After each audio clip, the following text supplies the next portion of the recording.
आज का वचन। पहला पाठ उत्पत्ति ग्रंथ अध्याय 49 पद संख्या 2 8 से 10। याकूब के पुत्रों, एकत्र हो जाओ और सुनो, अपने पिता इस्राएल की बातों पर ध्यान दो। यूदा, तुम्हारे भाई तुम्हारी प्रशंसा करेंगे। तुम्हारा हाथ शत्रुओं की गर्दन दबोच देगा और तुम्हारे पिता के पुत्र तुम्हें दंडवत करेंगे। यूदा युवा सिंह के सदृश है। पुत्र, तुम शिकार से लौटते हो। वह पशुराज सिंह की तरह, सिंहनी की तरह झुक कर बैठा है। उसे उत्तेजित करने का साहस कौन करेगा? राज्याधिकार यूदा के पास से तब तक नहीं जाएगा, राजदंड उसके वंश के पास तब तक रहेगा जब तक उस पर अधिकार रखने वाला न आए। सभी राष्ट्र उसकी अधीनता स्वीकार करेंगे। यह प्रभु की वाणी है।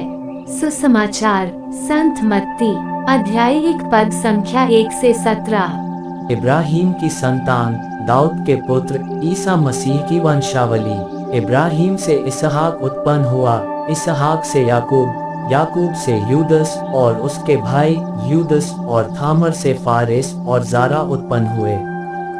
फारेस से एस्रोम, एमरोम से अराम, अराम से अमीनदाब, अमीनदाब से नासोन, नासोन से सलमोन, सलमोन और रखाब से बोज, बोज और रूत से ओबेद, ओबेद से यसे, यसे से राजा दाऊद उत्पन्न हुआ।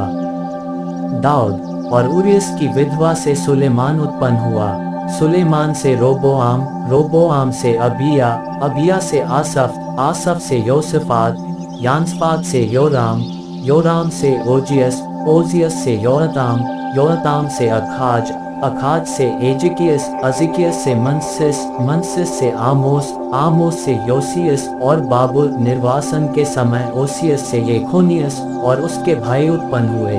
बाबुल निर्वासन के बाद येखोनियस से सलाथियल उत्पन्न हुआ।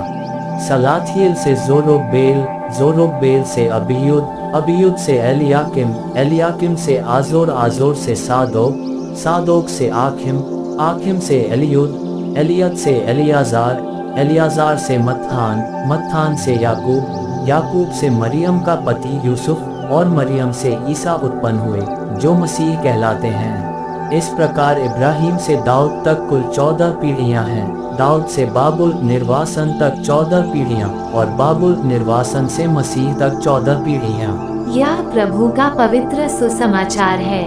आमीन। आज का चिंतन। ईश्वर अपनी प्रतिज्ञाओं के प्रति हमेशा सत्य प्रतिज्ञ है, जो उन्हें पूरा करता है। वो अपनी प्रतिज्ञाओं को पूरा करने के लिए किसी भी हद तक जा सकता है। इसी बात की पुष्टि आज के सुसमाचार में होती है, जो व्यक्ति के व्यक्तिगत महत्व को अधिक महत्व देती है। सुसमाचार में प्रभु यीशु के सारे वंशजों का विवरण है, जिनमें सभी पवित्र नहीं थे, कोई पापी थे तो वही कोई दूसरे बिरादरी के, पर ईश्वर ने उन्हीं के द्वारा अपने पुत्र को जन्म दिया। आज हम एक ऐसे युग में जी रहे हैं जहां हम सभी अपने को एक शिष्ट, शिक्षित और पवित्र परिवार के रूप में देखना चाहते हैं, और ऐसी परिस्थिति में हम अपने परिवारों की मान मर्यादा भी भूल जाते हैं और उनसे अलग रहना चाहते हैं। जब जब हमारे परिवारों को सम्मान मिले, हम उनसे जुड़ते हैं, और जब कभी उन्हें छोटा समझा जाए, हम उनसे नाता तोड़ते नजर आते हैं। पर आज हमें ये याद रखने की जरूरत है कि आज हम जो भी हैं, अपने परिवार की वजह से है। उनके द्वारा भी ईश्वर ने भी हम पर अपनी कृपा बरसाई है। मनन करें अपने परिवार के सदस्यों की प्रति, क्या कभी हमने कृतज्ञता दर्शाई है? आमीन।